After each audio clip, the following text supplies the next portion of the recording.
For there to be peace in the world, there must be peace in nations.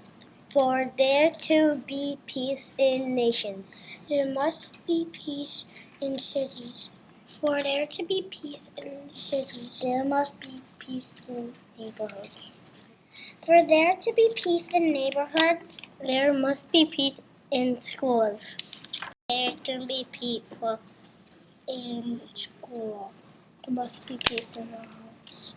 For there to be peace in homes, there must be peace in our hearts. When there is peace in our hearts, there will be peace in our homes. There is peace in our homes. Where there is peace in our school, there will be peace in our schools. When there is peace in our neighborhoods, there will be peace in our neighborhoods.